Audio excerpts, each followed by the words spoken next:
তোমরা মদ খেও না, যদি মদ খান তাহলে পাপ করছেন। তাহলে আল্লাহ তাআলার আদেশ অমান্য করা এক কথায় সেটাই পাপ।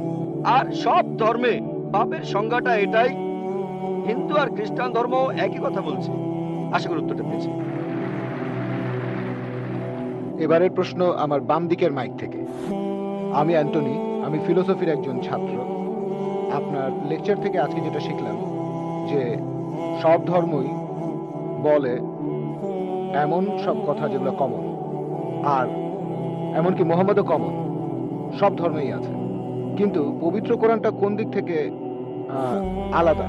কোরআন এমন কি বলছে যেটা অন্য ধর্মে বলা নেই? যেমন ধরেন মোহাম্মদ, তার কথা সব ধর্মের বইতেই তো বলা হয়েছে। ভাই খুব সুন্দর প্রশ্ন করেছেন। আপনি বললেন যেটা কমন সেটা মেনে চলতে। সব ধর্মগ্রন্থই বলে মুহাম্মাদের কথা, আর কোরআনও বলছে মুহাম্মাদের কথা। এখানে নতুন কি আছে? খুবই সুন্দর প্রশ্ন। অন্য সব ধর্মই বলে যে পরবর্তীতে একজন নবী পৃথিবীতে আসবেন, আর বাইবেলও বলছে। আপনি তো খ্রিস্টান, সম্ভবত আপনি পবিত্র বাইবেল পড়েছেন। গসপেল অফ জন 16 নম্বর অধ্যায়ের 12 নম্বর থেকে 14 অনুচ্ছেদে আছে, ঈসা আলাইহিস সালাম শিষ্যদের বলছেন, আমি তোমাদের অনেক কথা বলতে চাই, কিন্তু তোমরা এখন সেটা বুঝতে পারবে না, কারণ যখন সত্যের আত্মা তোমাদের সামনে আসবে সে তোমাদের সত্যের পথে নিয়ে যাবে। আর সে তার নিজের কথা বলবে না, যা শুনবে সে কথাগুলোই বলবে। সে তোমাদের ভবিষ্যতের কথা বলবে, সে আমাকে মহিমান্বিত করবে। তার মানে সব ধর্মগ্রন্থ, হিন্দু, পার্সি, বৌদ্ধ, ইহুদি, খ্রিস্টান সবাই বলছে একজন নবী পৃথিবীতে আসবেন, একজন নবী আসবেন। কিন্তু কোরআন বলছে ইনি সেই নবী যার উপর কোরআন নাজিল হয়েছে। সেই নবী চলে এসেছেন।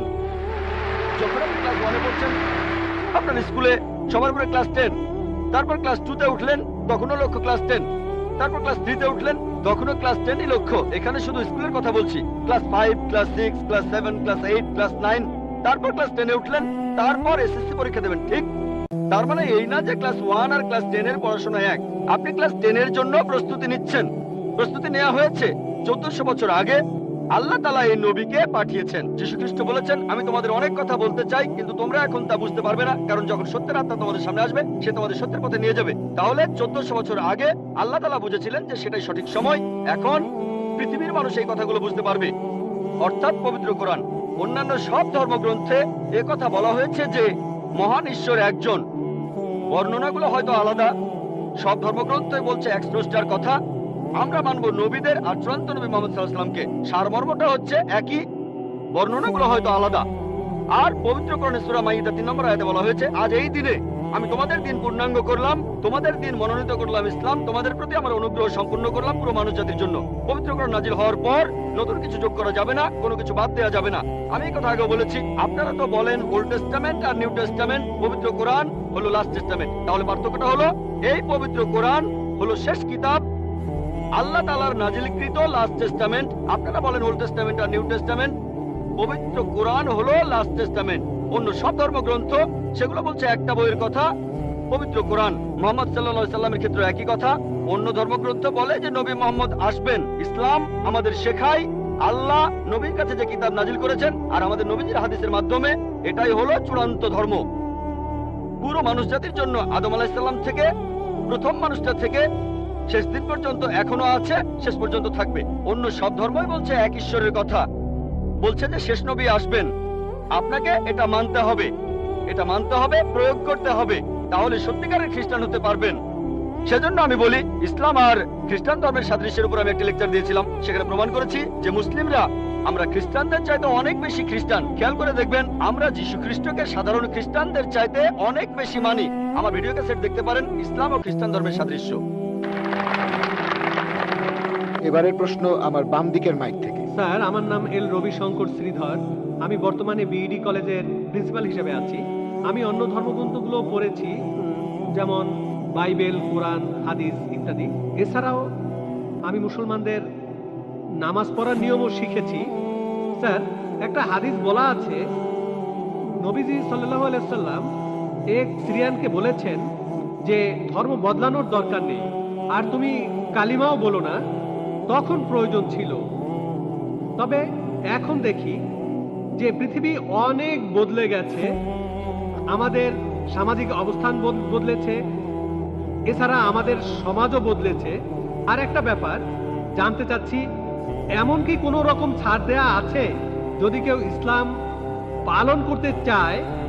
আমরা আমরা জানি ইসলাম ধর্মের কিছু ব্যাপার ফিজিক্সের মাধ্যমে প্রমাণ করেছেন বিজ্ঞানী ক্যাপরা আর স্টিফেন হকিং, যেমন সময় আর বিশ্বজগৎ কিভাবে সৃষ্টি হলো।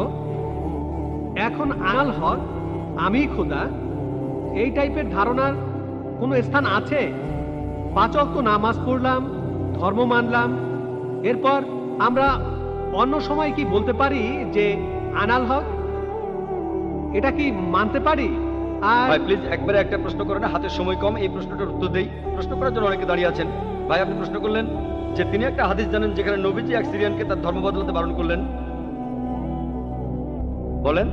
যে তুমি বলবে না লা ইলাহা ইল্লাল্লাহ বাজারের মধ্যে, তাকে মারা হতো। ভাই আপনি বললেন যে নবীজি এক লোককে বাজারের মধ্যে লা ইলাহা ইল্লাল্লাহ বলতে বারণ করেছেন, না হলে তাকে মারা হতো। আমি জানি না আপনি কোন হাদিসের কথা বলছেন। একটা হাদিস বলছে জোরে আল্লাহু আকবার বলো না, লা ইলাহা ইল্লাল্লাহ না।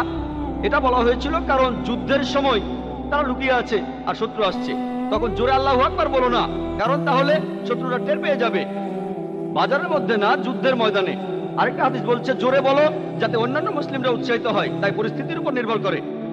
নবীজি একবার বলেছেন যুদ্ধের ময়দানে বলো আল্লাহু আকবার, এতে মুসলিমদের সাহস বাড়বে। কিন্তু অন্য সময়ে যখন লুকিয়ে আছেন তখন জোরে বললে শত্রুরা টের পাবে। তাই এক এক পরিস্থিতিতে এক এক রকম কাজ। আপনার প্রশ্নে আসি, ইসলামের পাশাপাশি অন্যান্য জিনিস মানা যাবে কিনা, যেমন সক্রেটিস বা অন্য কারো কথা বা কোনো বিজ্ঞানীর কথা। এছাড়াও আনাল হক ইসলামের পাশাপাশি অন্য বিষয়ের ব্যাপারে বলি, যদি সেগুলো কোরআন আর হাদিসের বিরুদ্ধে না যায় কোনো সমস্যা নেই। যদি সেটা কোরআন আর হাদিসের সাথে মিলে যায় সেটা আমাদের মানতে হবে। সেটা হতে পারে যে কোনো বিষয়, হোক বিজ্ঞান, ভূগোল বা ইতিহাস, হোক হিন্দুইজম, খ্রিস্টান ধর্ম, ইহুদি ধর্ম। যদি সেটা পবিত্র কোরআনে উল্লেখ করা থাকে তাহলে সেটা আমাদের মানা ফরজ।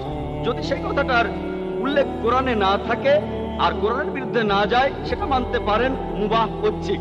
কিন্তু যদি সেই কথাটা কোরআনের বিরুদ্ধে যায় সেটা হারাম, সেটা নিষিদ্ধ। এই তিনটা হতে পারে, তিনটা ফলাফল পাবেন। আপনি বললেন যে ইসলাম তাওহীদে বিশ্বাস করে, 5 ওয়াক্ত নামাজ। ইসলাম আনাল হকে বিশ্বাস করে কিনা?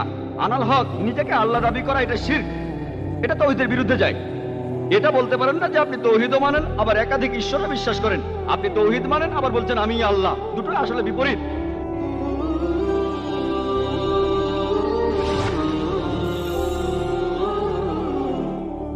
হ্যালো, শুভ সন্ধ্যা স্যার। আমার নাম রুবি পার্কার আর আমি একজন ড্রেস ডিজাইনার। আসলে এটা আমার বান্ধবীর একটা সমস্যা। সে একজন মুসলিম আর বিয়ে করেছে একজন হিন্দুকে। তবে সে ইসলাম পালন করে আর তার স্বামী হিন্দু ধর্ম পালন করে। এখন সে এবং তার পরিবার বিষয়টাকে সহজভাবে নিতে পারছে না। তাই দয়া করে এ বিষয়ে কিছু বলবেন কি? কারণ সে এ ব্যাপারে দ্বিধাদ্বন্দ্বে আছে আর ও লোকটাকে সে প্রচন্ড ভালোবাসে। প্রশ্নটা ঠিক করে বুঝছি না বোন। আপনি বললেন একজন মুসলিম মেয়ে হিন্দু ছেলেকে বিয়ে করেছে আর সে ভালোবাসা ছাড়া কিছু বোঝে না, সে এখন কি করবে, এটা কি প্রশ্ন বোন? হ্যাঁ, বিয়ে করেছে নাকি করেনি?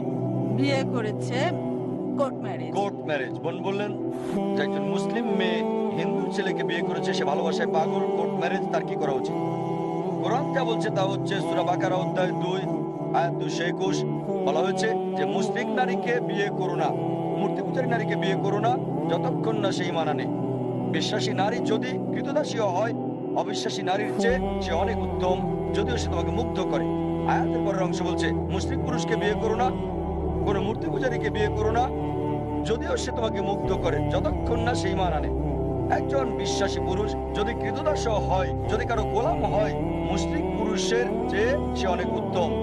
অবিশ্বাসী পুরুষ তোমাকে যদিও মুগ্ধ করে। তাই ইসলামে একজন মুসলিম নারী অমুসলিম পুরুষকে বিয়ে করতে পারে না। যেমন আগেও আমি বলেছি, কারণ হলো যদি কোনো গাড়ি থাকে আর সেই গাড়ির একটা চাকা সাইকেলের, বাইসাইকেলের, আর আরেকটা চাকা হচ্ছে ট্রাকের, স্বাভাবিকভাবে গাড়িটা চলবে না। আর অধিকন্ত প্রত্যেক মানুষই চায় যে স্বামী এবং স্ত্রী উভয় জান্নাতে যাক। তাই যদি সে মুসলিম দাবি করে, তার জীবনের মূল উদ্দেশ্য হবে আল্লাহ সুবহানাহু ওয়া তাআলাকে খুশি করা। যেমন আমি বলেছি যে কোরআন বলছে সূরা নিসা অধ্যায় 4 আয়াত 48, সূরা নিসা অধ্যায় 4 আয়াত 116, আল্লাহ যে কোনো গুনাহ ক্ষমা করবেন, তবে শিরক করার গুনাহ, তার সাথে শরীক করার গুনাহ তিনি কখনোই ক্ষমা করবেন না। সুতরাং কিভাবে সে এমন জীবনের সঙ্গী বেছে নিতে পারে যার উদ্দেশ্যই ভিন্ন? তার মানে হতে পারে আপনি স্বার্থপর, আপনি জান্নাতে যেতে চান, জীবন সঙ্গী জান্নাতে যাক সেটা চান না। তাই যদি সত্যি সে স্বামীকে ভালোবাসে, আলটিমেটাম দিতে পারে, যদি এই অবস্থায় থাকো জান্নাতে যেতে পারবে না, তাই আলটিমেটাম দেন, যদি আমাকে চাও ইসলাম গ্রহণ করো, তুমিও জান্নাতে যেতে পারবে। যদি ইসলাম গ্রহণ করো আমি তোমার সাথে আছি, অন্যথায় আমি তোমার সাথে নাই, যাতে করে এই দুনিয়ার সেরাটা পায় আর সেই পুরুষ উভয় জগতে সফল হতে পারে। হ্যাঁ ভাই, সামনের 1 নম্বর মাইক থেকে। আমার নাম প্রেম, পুরো নাম প্রেম মিশ্রা। আমি একজন অমুসলিম। আমার প্রশ্ন হলো স্যার, আসলে আমি ইসলাম গ্রহণ করতে চাই। এটা এটা এটা আমার প্রশ্ন, কোনো পক্ষপাতিত্ব করছি না, নিজ থেকেই প্রশ্নটা করছি, স্বাভাবিকভাবেই বলা যায় আমি ইসলাম গ্রহণ করতে চাই। তবে ভালো মুসলিম মানে কিভাবে, আসলে ভালো মুসলিম কে বা কারা, এই জন্য আসলে জানতে চাচ্ছি। ভাই যদি শুনতে ভুল না করে আপনি ইসলাম গ্রহণ করতে চান আর জানতে চান আসল মুসলিম কি, হ্যাঁ, কিভাবে ভালো মুসলিম হওয়া যায়। কিভাবে ভালো মুসলিম হবেন? ভাই ভালো মুসলিম হতে হলে, মুসলিম মানে যে নিজের ইচ্ছাকে আল্লাহর কাছে সমর্পণ করে। তাই যদি আপনার ইচ্ছাকে আল্লাহর কাছে সমর্পণ করেন আপনি মুসলিম। নিজের ইচ্ছাকে আল্লাহর কাছে সমর্পণের মানে আপনাকে মানতে হবে আল্লাহ এক, আল্লাহ ছাড়া আর কেউ ইবাদতের যোগ্য নাই। বিশ্বাস করতে হবে মুহাম্মদ ইসলাম সর্বশেষ এবং চূড়ান্ত নবী। আর যখন আপনি কোরআন পড়বেন, যা আমি আগে লেকচারে বলেছি, এটা সর্বশেষ এবং চূড়ান্ত নির্দেশিকা বই মানব জাতির জন্য। তাই যদি কোরআন পড়েন এবং আমল করেন, আল্লাহর নির্দেশ মেনে চলেন, যদি বিরত থাকেন যেগুলো আল্লাহ নিষেধ করেছেন সেগুলো থেকে, তাহলে আপনি একজন সত্যিকারের মুমিন হতে পারবেন। আর আরেকটা বিষয়, স্যার আমার সম্পূর্ণ পরিচয়টা কি বদলাতে হবে, যেটা আমার অমুসলিম অবস্থায় ছিল? আপনার নাম, এটা বাধ্যতামূলক কিনা তিনি জিজ্ঞেস করছেন। নাম পরিবর্তন করা বাধ্যতামূলক কিনা মুসলিম হওয়ার পর? না, এটা বাধ্যতামূলক না, তবে চাইলে করতে পারেন। তাই নাম পরিবর্তনটা বাধ্যতামূলক না, যদি সেটা শিরকের সাথে যুক্ত না থাকে, যদি আপনার নামে কোনো শিরক না থাকে, কোনো মূর্তি পূজা ইত্যাদি। তবে যেটা হতে পারে, আপনার আগের নামও থাকতে পারে অথবা নতুন নাম নিতে পারেন। তবে মুসলিম হিসেবে যদি গর্ব করেন, আমি বলবো মুসলিম নাম রাখতে, যাতে লোকজন আপনাকে চিনতে পারে। যেমন কেউ ডাক্তার হলে তখন ক্রস চিহ্ন রাখে, মানুষকে জানাতে যে সে একজন ডাক্তার। একইভাবে বাধ্যতামূলক না যে নাম বদলাতেই হবে, তবে যদি বদলান সেটা উত্তম, মানুষ জানবে যে আপনি মুসলিম। আমার প্রশ্ন হচ্ছে, আপনি কি এখন ইসলাম গ্রহণ করবেন? জি স্যার। আপনি কি বিশ্বাস করেন আল্লাহ এক? হ্যাঁ। আপনি কি বিশ্বাস করেন মূর্তি পূজা নিষিদ্ধ? হ্যাঁ স্যার। আচ্ছা, আপনি কি বিশ্বাস করেন নবী মোহাম্মদ হলেন সর্বশেষ এবং চূড়ান্ত নবী? হ্যাঁ স্যার। কেউ কি আপনাকে ইসলাম গ্রহণ করতে বাধ্য না করেছে? স্যার, অবশ্যই না। কোন অর্থনৈতিক চাপ? না স্যার। কোন শারীরিক চাপ? না স্যার। কারণ কাউকে জোর করে ইসলাম ধর্ম গ্রহণ করানো, ইসলাম ধর্মে এটা নিষিদ্ধ। কাউকে জোর করে ইসলাম গ্রহণ করানো ইসলাম ধর্মে এটা নিষিদ্ধ হওয়ার পাশাপাশি আমাদের দেশেও এটা নিষিদ্ধ। ইন্ডিয়াতে যে কোনো ধর্ম গ্রহণ করার জন্য বাধ্য করা নিষিদ্ধ, স্বেচ্ছায় হতে পারবে। যদি ইসলাম গ্রহণ করতে চান কেউ আপনাকে বাধা দিতে পারবে না, এমনকি রাষ্ট্রও পারবে না সেটা। তাই যদি ইসলাম গ্রহণ করতে চান আমি বলবো আমার সাথে বলেন, ঠিক আছে? ঠিক আছে স্যার। আশহাদু আল্লাহ ইলাহা ইল্লাল্লাহ ওয়া আশহাদু আন্না মুহাম্মাদান আবদুহু ওয়া রাসূলুহু। আমি সাক্ষ্য দিচ্ছি। আবার বলবেন স্যার? আমি সাক্ষ্য দিচ্ছি। আমি সাক্ষ্য দিচ্ছি যে যে কোনো ঈশ্বর নেই ঈশ্বর নেই আল্লাহ ছাড়া, আল্লাহ ছাড়া, এবং নবী মুহাম্মদ সাল্লাল্লাহু আলাইহি সাল্লাম সাল্লাল্লাহু আলাইহি সাল্লাম হলেন হলেন বান্দা এবং রাসূল আল্লাহ। মাশাআল্লাহ, ভাই এখন মুসলিম। ধন্যবাদ। আমি আপনাকে অনুরোধ করছি কোরআনের একটা কপি নিয়ে যাওয়ার জন্য, যাতে ভালো আমলকারী মুসলিম হতে পারেন। সেজন্য কোরআনের একটা কপি উপহার দিতে চাচ্ছি। ভলান্টিয়ার ভাইদের অনুরোধ করব কোরআনের একটা কপি এখানে দিয়ে যেতে। ভাই আপনি মঞ্চে আসেন প্লিজ। আমি আপনাকে কোরআনের একটা অনুবাদ কপি দিতে চাই, যাতে আপনি একজন ভালো আমলকারী মুসলিম হতে পারেন।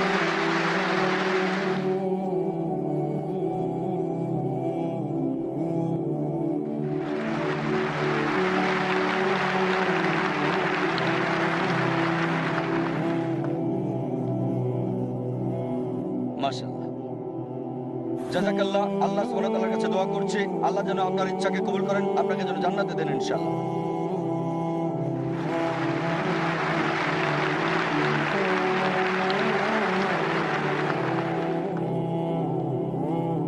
এইমাত্র ডাক্তার জাকির নায়েক এখানে এক বক্তৃতা রেখেছেন। এখানে যত লোক তার এ বক্তৃতা শোনার জন্য এসেছেন তাদের সবার জন্য আমি আল্লাহর কাছে প্রার্থনা করি যেন তাদের সকলের পরিবার পরিজন যেন সুখী থাকে। ঈশ্বর এখানে আছেন কেবলমাত্র ভালো কিছু করার জন্য, আর জাকির হোসেনও এখানে কেবলমাত্র ভালো কিছু করার জন্যই আছেন।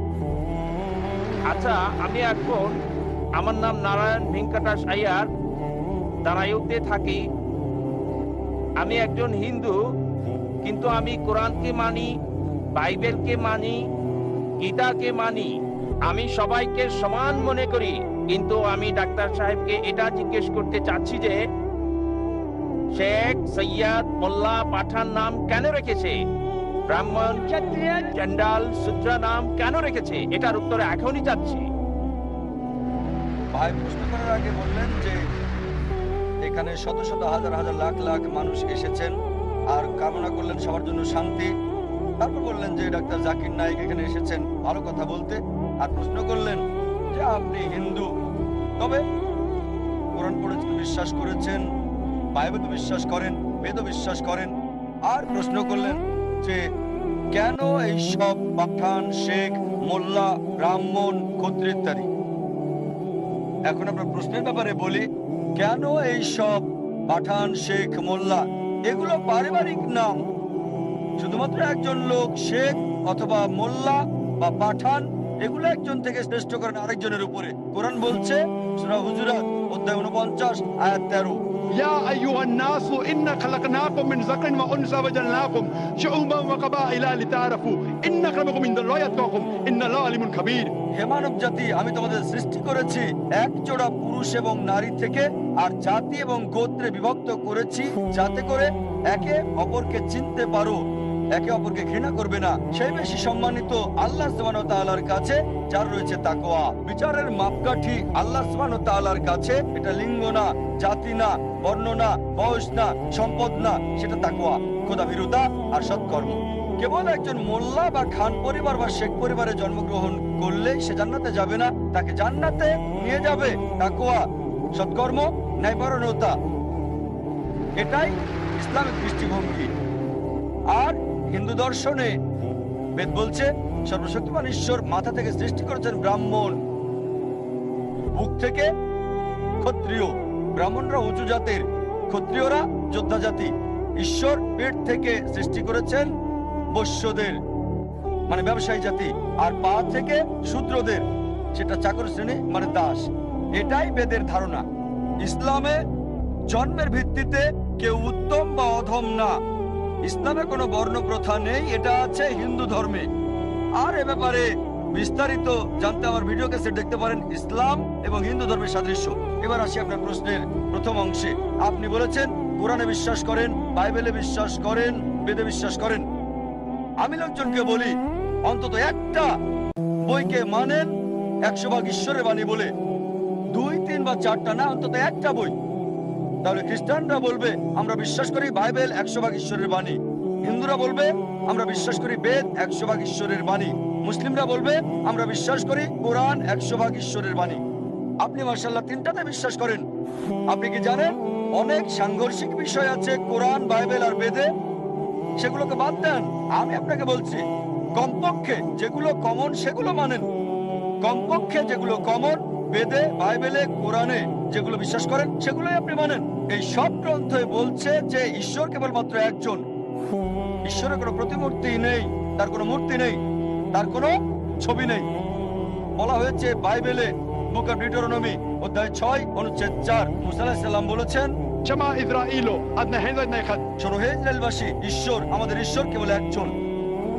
যদি হিন্দু গ্রন্থ পড়েন, এটা উল্লেখ আছে ছান্দোগ্য উপনিষদ অধ্যায় 6 অনুচ্ছেদ 2 পরিচ্ছেদ 1, إكب إبديتيم ঈশ্বর কেবল একজন, দ্বিতীয় কেউ নেই। এটা আছে শ্বেতাসূত্র উপনিষদ অধ্যায় 4 অনুচ্ছেদ 19, যজুর্বেদ অধ্যায় 32 অনুচ্ছেদ 3। نا تسربتي ما أستي সর্বশক্তিমান ঈশ্বরের কোনো প্রতিমা নেই। প্রতিমা সংস্কৃত শব্দ মানে প্রতিমূর্তি, ফটোগ্রাফ, পেন্টিং, ছবি, প্রতিচ্ছবি, ভাস্কর্য, মূর্তি। সর্বশক্তিমান ঈশ্বরের কোনো ফটোগ্রাফ নেই, সর্বশক্তিমান ঈশ্বরের কোনো ছবি নেই, সর্বশক্তিমান ঈশ্বরের কোনো প্রতিচ্ছবি নেই, কোনো পেন্টিং নেই, কোনো ভাস্কর্য নেই, কোনো মূর্তি নেই, কোনো ভাস্কর্য নেই, কোনো রূপরেখা নেই, কোনো স্ট্যাচু নেই। কোরআন একই কথা বলছে, সূরা ইখলাস অধ্যায় 112 আয়াত 1 থেকে 4।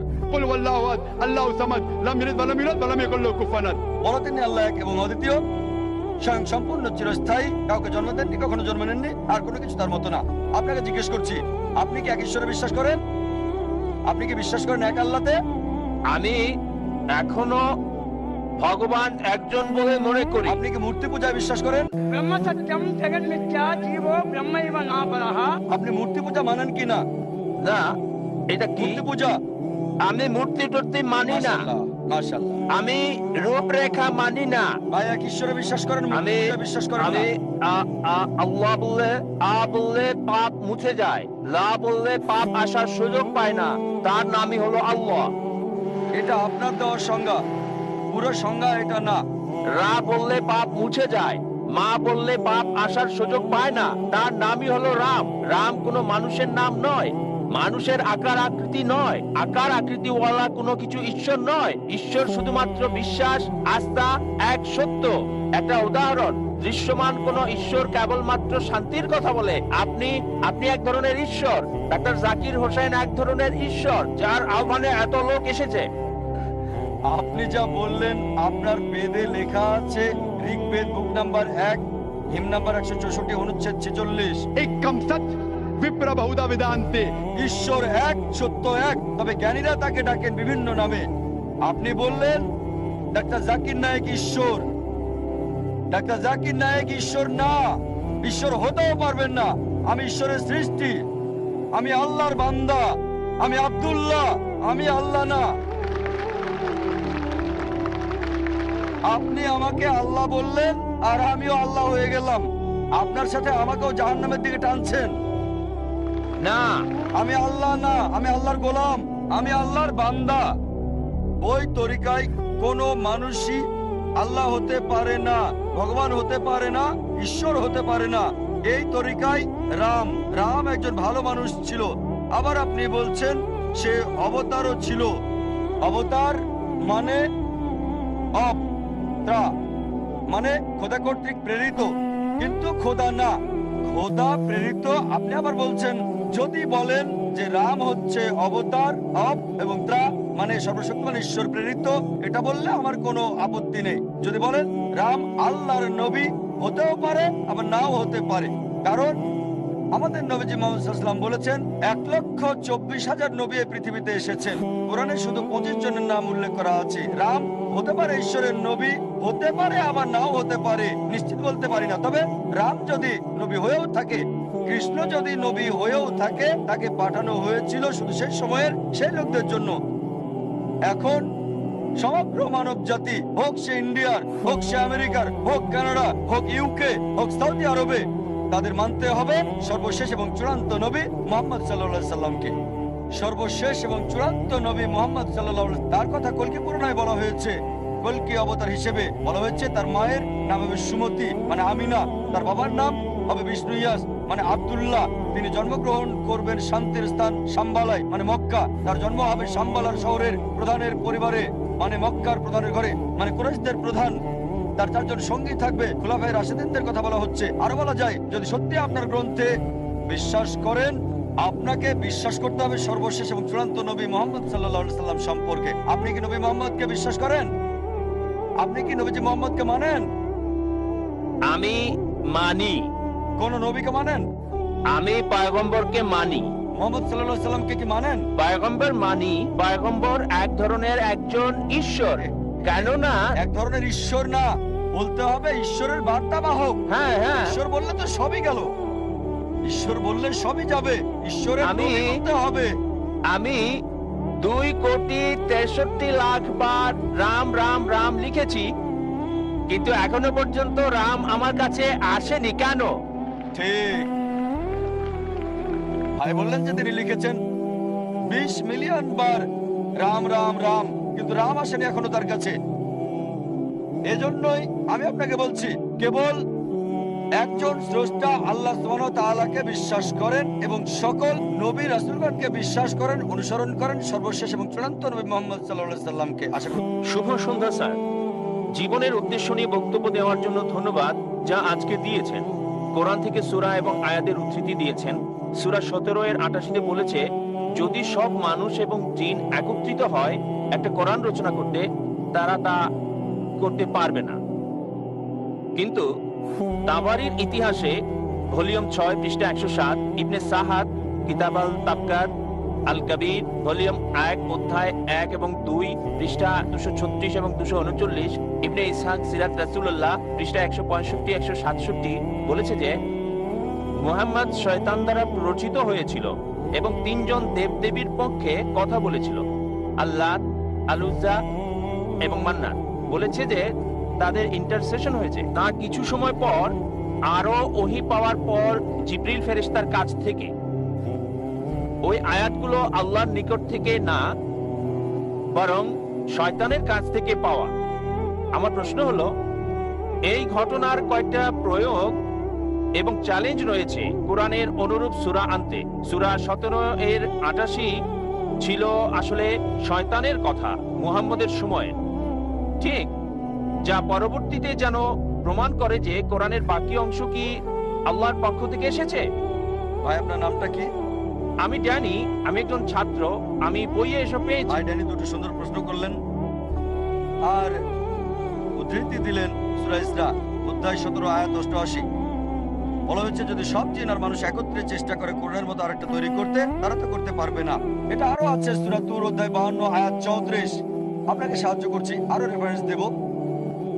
আপনি বললেন আর তাবারির উদ্ধৃতি দিলেন যে কোরআনের এই আয়াত শয়তানের কাছ থেকে।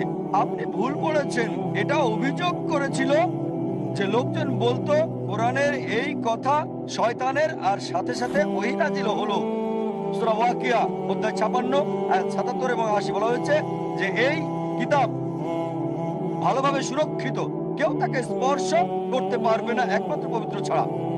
মহাবিশ্বের প্রভু এটাকে সুরক্ষিত করেছেন। এই আয়াত বলছে যে কেউই কোরআনকে স্পর্শ করতে পারে না লৌহে মাহফুজ সুরক্ষিত অবস্থানে, মুতাহিরিন ছাড়া, মানে ফেরেশতাগণ ছাড়া।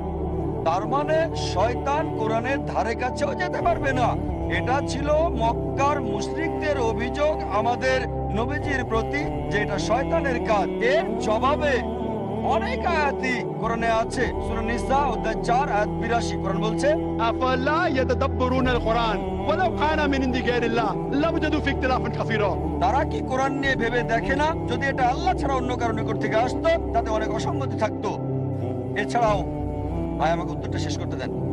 এটা ছাড়াও আপনি বলেছেন আল্লাহ চ্যালেঞ্জ দিয়েছেন যে যদি বলে এটা শয়তান হতে, সূরা তুর অধ্যায় 52 আয়াত 34 এবং সূরা ইসরা অধ্যায় 17 আয়াত 88, যদি সব মানুষ এবং জিন একত্রিত হয় তারা কোরআনের মধ্যে একটা রচনা করতে পারবে না। আল্লাহ চ্যালেঞ্জটা সহজ করে দিলেন। আল্লাহ বলেন সূরা হুদ অধ্যায় 11 আয়াত 13, আপনাকে আরো তথ্য দিচ্ছে প্রশ্ন করার। আল্লাহ বলেন সূরা হুদ অধ্যায় 11 আয়াত 13, যদি সব মানুষ আর জিন একত্রিত হয় তারা কোরআনের মতো 10টা সূরা রচনা করতে পারবে না। আল্লাহ চ্যালেঞ্জটা আরো সহজ করলেন। ভাই উত্তরটা শুনবেন কি শুনবেন না? হ্যাঁ হ্যাঁ বলুন, মাফ করবেন, আপনি প্লিজ বলুন। আসলে আমি যুক্ত করতে চেয়েছি। প্লিজ স্যার বলুন, বলুন ভাই, স্যার। এটা বিতর্কের সময় না, না স্যার। এটা প্রশ্নোত্তর পর্ব। আপনার প্রশ্ন শেষ করেন, প্রশ্ন করেছেন, এবার স্যার, আমার উত্তরটা শুনেন। স্যার আমি যুক্ত করি, তারপর উত্তর দিলে আমার বুঝতে সহজ। তাহলে আগে আপনি যুক্ত করেননি কেন? কারণ আপনার কথার প্রেক্ষিতে যুক্ত করতে হচ্ছে। লাইনের পেছনে গিয়ে যুক্ত করেন, কোনো সমস্যা নেই। লাইনের পেছনে যান আর যুক্ত করেন। না, কারণ আমি- একটা আয়াতে আছে যেটা আমি বলছে। আপনাকে সাহায্য করছি। ঠিক আছে, সরি স্যার, প্লিজ বলুন। এছাড়া বলা হয়েছে আল্লাহ চ্যালেঞ্জটাকে সহজ করে দিয়েছেন। আল্লাহ বলেন সূরা ইউনূস অধ্যায় 10 আয়াত নম্বর 38, যদি সব মানুষ এবং জিন একত্রিত হয় তারা কোরআনের মতো করে একটা সূরাও রচনা করতে পারবে না। আল্লাহ এটাকে আরো সহজ করে দিয়েছেন। সূরা বাকারা অধ্যায় 2 আয়াত 23 এবং 24 আল্লাহ বলেছেন যে وإن كنتم في ريب مما نزلنا على عبدنا فأتوا بسورة من مثله। যদি তোমরা সন্দেহ করো যা আমি আমার বান্দা নবী মুহাম্মদের উপর নাজিল করেছি সময়ে সময়ে, তাহলে একটা সূরা রচনা করো কিছুটা অনুরূপ, মিন মিসলি, একই রকম না, কিছুটা অনুরূপ। من مثله وادعوا شهداءكم من دون الله إن كنتم صادقين। আর সাহায্যের জন্য ডাকো এবং সাক্ষী রাখো আল্লাহ ছাড়া যে কাউকে, যদি তোমরা সত্যবাদী হও। فإن لم تفعلوا আর যদি তা না পারো, ولن تفعلوا নিশ্চিত যে তোমরা তা পারবে না, فاتقوا النار التي وقودها الناس والحجارة أعدت للكافرين। তাহলে ভয় করো সে আগুনকে যার জ্বালানি হবে মানুষ এবং পাথর, যা সত্য প্রত্যাখ্যানকারীদের জন্য প্রস্তুত করা হয়েছে। এটা চ্যালেঞ্জ একটা। সব সময়ের জন্য চ্যালেঞ্জ। অনেকে চেষ্টা করেছে কোরআনের মতো সূরা রচনা করতে, আর তারা চরমভাবে ব্যর্থ হয়েছে। কোরআনের ভাষা ছিল আল্লাহর পক্ষ হতে আর পবিত্র, লোকে চেষ্টা করে পারেনি। কোরআন নাজিলের সময় আরবি ছিল সেরা ভাষা, সর্বোচ্চ অবস্থানে ছিল। আরবরা তাদের ভাষা নিয়ে গর্ব করত। আল্লাহ বলেন, তোমাদের ভাষা দিয়েই এই কোরআন নাজিল করেছি, চেষ্টা করে একটা সূরা রচনা করো। কিছুটা এমন, পুরোপুরি না। কিছু সূরা আছে একটা সূরার 3টা আয়াত, বড় জোর 10টা শব্দ। অনেকে চেষ্টা করেছে, চরমভাবে ব্যর্থ হয়েছে। যদি মনে করেন এটা আল্লাহ ছাড়া অন্য কারো কাছ থেকে চেষ্টা করেন একটা সূরা রচনা করতে, এটা চ্যালেঞ্জ। কখনোই কেউ পারে নাই, আপনিও পারবেন না। আশা করি উত্তরটা পেয়েছেন। Thank you. আমার নাম ভাগ্যলক্ষ্মী। আমি একজন হিন্দু, আর এখন আমি ইসলাম ধর্ম গ্রহণ করতে চাই।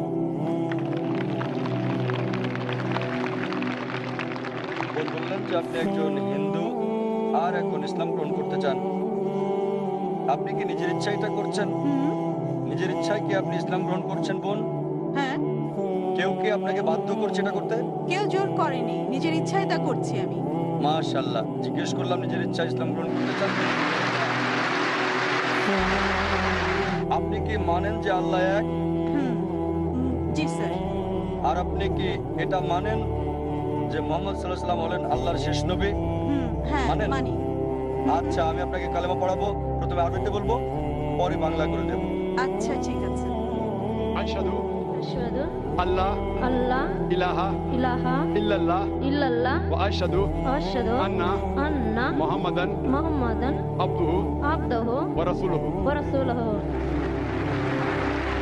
আমি সাক্ষ্য দিচ্ছি আমি সাক্ষ্য দিচ্ছি যে যে আল্লাহ ছাড়া আল্লাহ ছাড়া কোনো মাবুদ কোনো মাবুদ নাই, নাই, আর আর মুহাম্মদ মুহাম্মদ সাল্লাল্লাহু সাল্লাল্লাহু আলাইহি ওয়াসাল্লাম আলাইহি ওয়াসাল্লাম তার তার বান্দা বান্দা এবং রাসূল। এবং রাসূল। মাশাআল্লাহ বোন, আপনি এখন মুসলমান হয়েছেন।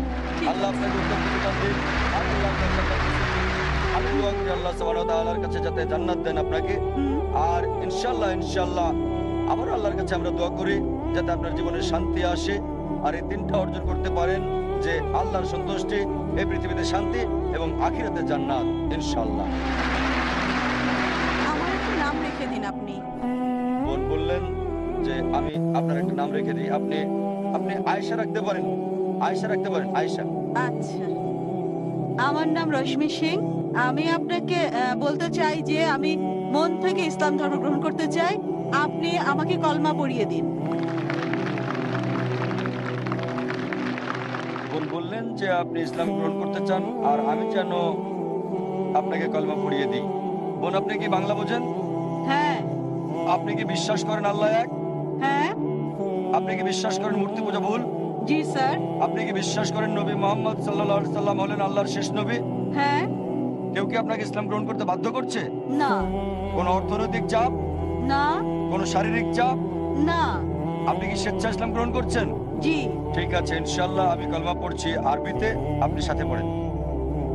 أشهد أشهد أن لا أن لا إله إله إلا الله إلا الله وأشهد وأشهد أن أن محمدا محمدا عبده عبده ورسوله ورسوله আমি সাক্ষ্য দিচ্ছি আমি সাক্ষ্য দিচ্ছি যে যে কোনো ঈশ্বর নাই কোনো ঈশ্বর নেই আল্লাহ ছাড়া, আল্লাহ আর ছাড়া, নবী মুহাম্মদ আর নবী মুহাম্মদ সাল্লাল্লাহু আলাইহি সাল্লাম সাল্লাল্লাহু আলাইহি সাল্লাম তার বান্দা এবং রাসূল। তার বান্দা এবং রাসূল। মাশাআল্লাহ বোন, আপনি এখন মুসলিম। আমি আল্লাহ সুবহানাহু ওয়া তাআলার কাছে দোয়া করি যেন আপনাকে পথ দেখায়, সরল পথে রাখে। আর আল্লাহ কোরআনে বলেছেন সূরা আল ইমরান অধ্যায় 3 আয়াত 8, ربنا لا تزغ قلوبنا بعد إذ هديتنا وهب لنا من لدنك رحمة إنك أنت الوهاب। হে আল্লাহ, আমাদেরকে সরল পথ দেখাও, যে পথের কথা বলেছো আমাদেরকে সেই পথ দেখাও। আমি আল্লাহ সুবহানাহু ওয়া তাআলার কাছে দোয়া করি যাতে আপনাকে আরো হেদায়েত করে, সরল পথে রাখে, আর আপনাকে জান্নাতবাসী করে।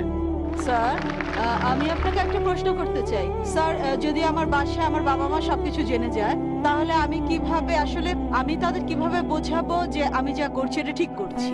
বোন বললেন যে পিতামাতা জানার পর কিভাবে তাদের বোঝাবেন যে সত্যের কাজ করেছেন আপনি? বোন, প্রথম হচ্ছে পিতামাতাকে ভালোবাসতে শুরু করেন। 1 নাম্বার, পিতামাতাকে বেশি বেশি ভালোবাসা শুরু করেন, মান্য করেন, সম্মান করেন, অনুসরণ করেন যতক্ষণ না এমন কিছু বলে যা আল্লাহ এবং রাসূলের বিরুদ্ধে যায়, সেক্ষেত্রে অমান্য করতে হবে। আপনি পার্থক্য তৈরি করেন আগে কেমন ছিলেন আর এখন কেমন আছেন। আগে হয়তো তাদের অনেক কথাই আপনি মানতেন না, আর এখন যতক্ষণ তাদের কথা কোরআন এবং সহিহ হাদিসের বিরুদ্ধে না যায়, আমার অনুরোধ বোন, অপছন্দ হলেও আপনি তাদের অনুসরণ করতে থাকেন। পার্থক্য তৈরি হবে যে আমার মেয়ে মুসলিম হওয়ার আগে কেমন ছিল আর এখন সে গ্রহণ করেছে ইসলাম। যদি কোনো পরিবর্তন লক্ষ্য করে তারা বলবে, আরে আগে তো আমাকে মানতে না, এখন যা বলছি সবকিছু মানছো। সবকিছুই কেন? কারণ কোরআন বলছে, আমাদের প্রিয় নবীজি বলেছেন, জান্নাত মায়ের পায়ের নিচে। এভাবে চেষ্টা করেন তাদেরকে জয় করতে। কোরআন বলছে সূরা ফুসিলাত অধ্যায় 41 আয়াত 34 যে তাদেরকে জয় করাই ভালো, আর এটা করতে হবে হিকমত দিয়ে। আল্লাহ কোরআনে বলেন সূরা নেহাল অধ্যায় 16 আয়াত